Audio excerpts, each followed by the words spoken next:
युवाओं के लिए क्या संदेश हो, तैयारी करेगा या रोड में उतरेगा?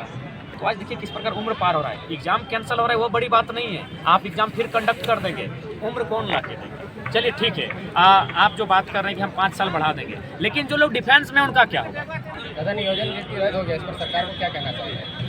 एक नज़र रखो खेत खलिहान पर और दूसरी नज़र रखो लाल किला के मचान पर। इसका संदेश था कि किसान का बेटा हो, तुम वीडियो बनो, सीओ बनो, मतलब नहीं है। साल में एक बार हो, 6 महीना में एक बार हो, घर को जाओ, खेतों को देखो और फसल कैसे उगता है, फसल की रखवाली करो और खेती में अपना इंटरेस्ट को जारी रखो। विधायक सांसद का एक दायरा होता है कि उसका संसदीय क्षेत्र है, लेकिन आप तो कभी कोल्हान में रहते हैं, फिर रांची आ जाते हैं, फिर आपका रामगढ़ में। इतना प्रेरणा आपको कहाँ से मिलता है? देखिए, मुझे लगता है कि कोई ना कोई नेचुरल शक्ति मेरे पीछे कार्य कर रही है, नहीं तो आसान नहीं है। आई थिंक मुझे लगता है, मेरे हिसाब से ये मेरी शायद 373 या 374 सभा है, उतना दिन नहीं हुआ आंदोलन का।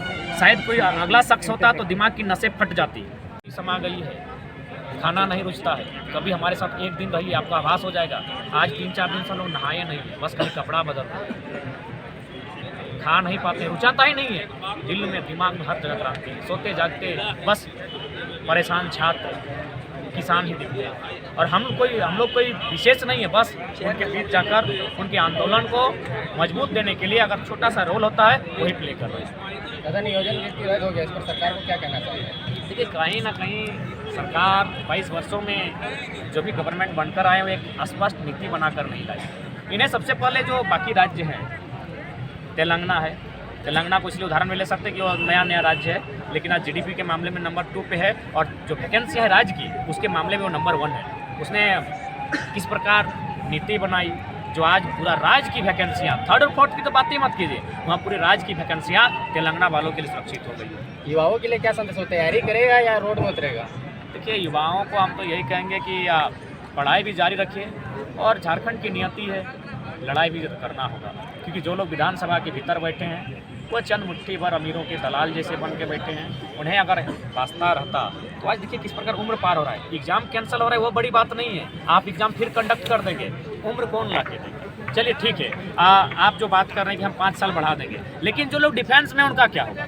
चलिए ठीक है, थोड़ा देर के लिए हम मानते हैं कि जो लोग तकनीकली पढ़ाई कर रहे हैं, जो लोग टीचर बनने के लिए 5 साल उनके लिए एक राहत लेके आएगा। लेकिन जो लोग दौड़ते हैं, जो 5 फीट का लॉन्ग जंप और 16 फीट का 16 फीट का लॉन्ग जंप और 5 फीट का हाई जंप, और आपका 1600 मीटर की तैयारी 5 मिनट में करते हैं, उनका 5 साल में क्या रिजल्ट हो? हम अपनी बात बता रहे हैं। हम भी एक अच्छा रनर रह चुके हैं, लगभग 19 फीट मेरा अधिकतम लॉन्ग जंप रहा है, और लगभग 4.25 फीट मेरा हाई जंप रहा है। आज हम नहीं कर सकते, 4 के लिए हमको स्ट्रगल करना होगा। ये कंडीशन तमाम उन अभ्यर्थियों का है जो डिफेंस की तैयारी करते हैं। उनके लिए आपके पास क्या विजन है? उनकी उम्र की सीमा आप कैसे बढ़ाएंगे? उम्र की सीमा बढ़ा सकते हैं, उनको 5 फीट की लॉन्ग जंप और मैंने हाई जंप नहीं करवा सकते हैं। इसीलिए छात्रों के भविष्य से ना खेलें, उनके भविष्य को अंधकार में लेकर ना जाएं, और स्पष्ट है खतियान आधारित स्थानीय नीति और उसके तर्ज पर नियोजन नीति बनाएं, या फिर आप बैठें, जो जितने विधानसभा के भीतर हुक्मरान हैं वो बैठें और एक ऐसी पॉलिसी बनाएं जिससे अन्य राज्यों के छात्रों को एक बैरियर लगे, और झारखंडी जो छात्र हैं उन्हें आगे आने का अवसर मिले, उनको एग्जाम कंडक्ट हो सके, वो एग्जाम को मैंने स्वेच्छापूर्वक बैठ सके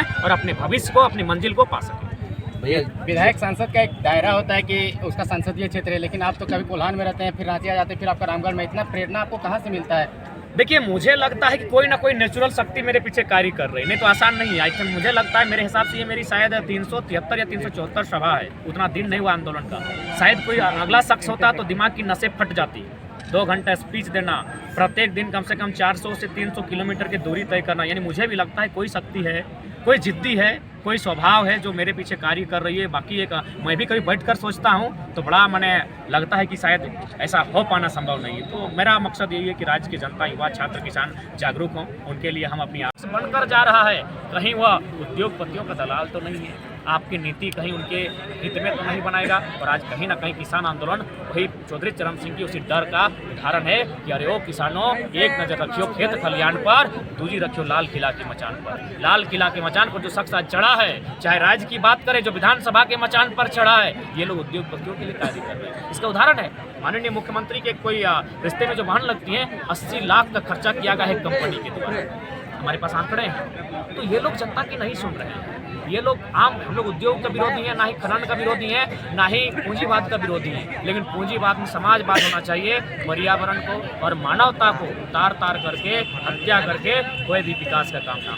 लेकिन आप देख सकते हैं 8,000 रुपया एक कोड़ी के भाव जमीनें ली जा रही है। जयराम भाई, एक संदेश देना चाहेंगे, ये जो बोकारो रांची एक्सप्रेसवे जो बन रहा है, इस पे अगर किसी तरह का सहयोग आपसे चाहेंगे किसान भाई बंधु सब, आप हम तैयार हैं। हम लोग का जिंदगानी कह सकते हैं आज 1 साल से हम लोग भोजन कम और सुखाड़ का जो राशि आया है हमको फोकस करके लेना और इधर से लेना, इधर से इधर किसानों को दी जाएगी। लेकिन जो सरकार के आंकड़े हैं, जो हालिया रिपोर्ट कहती है कि 1 एकड़ में खेती करने के लिए 28,000 औसत खर्चा होता है। जहां 28,000 खर्चा होता है वहाँ अगर 3500 दिया जाएगा तो ऐसे में सवाल खड़ा होगा कि ये जो नीति पैसा देने की बनी है, ये किसके कहने पर और किसके लिए बनी है। तो कहीं ना कहीं ये सवाल लाजमी है। अगर किसानों के लिए बनी है तो मुझे लगता है किसानों से पूछकर बनानी चाहिए। अगर बेटा का शादी होता है तो उससे पूछा जाता है कि लड़की ऐसी है, इतनी पढ़ी लिखी है, लेकिन किसानों से बिना पूछे अगर किसानों के लिए हित में आप नीति बनाते हैं तो कहीं ना कहीं सवाल और कटघरे में सरकार रहेगी। ये आंदोलन कैसे जारी रहेगा, कैसे इसके लिए लोगों को तैयार किया जाएगा? देखिए, जैसा कि पिछले साल भर से आंदोलन चल रहा है। आंदोलन जब आगाज हुआ था तो हम लोग भाषा की बात कर रहे थे, नो एग्जामिनेशन की बात कर रहे थे। हम कभी राज्य में भेद की बात नहीं की। हमने वही कहा कि जिस प्रकार हमारे लोग तमिलनाडु, तेलंगाना, महाराष्ट्र, गुजरात में मजदूरी करने जाते हैं, कमाते हैं, फिर वापस अपने राज्यों में आकर अपना घर, अपने परिवार को विकसित करते हैं, ये नियम पूरे राज्य में होना चाहिए।